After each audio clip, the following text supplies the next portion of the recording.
Thank you so much, Paula. And I'd like to acknowledge the elders and on the land on which I stand, the Gadigal country of elders past, present and future. And for those who are here today, I welcome you very warmly to Coaching College, which is another of my business. And one of the things that I find fascinating working with lawyers is that often what they think about is being focused on where they are in the moment. And we've done quite a bit of work in various law firms around Sydney. And one of the things that I think is really important is the social aspect can sometimes, particularly for young lawyers, get in the way where there's lots of these have a chats.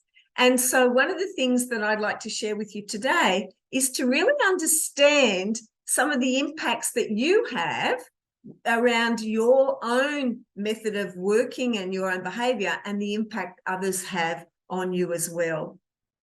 So goal setting is not only around setting your career path, it also looks at the 8 aspects of your life.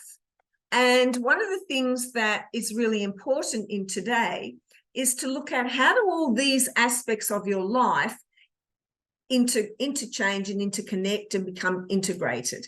So one of the things that we want to start with is our own sense of self and our own personal and well-being. And I'd like to ask you a couple of questions. And for those who are here in the audience today, welcome. And you're welcome to think about these and then consider these as we go through. One of the things that's really important in any kind of goal setting, of course, is around decision-making. And often people find decision-making really challenging.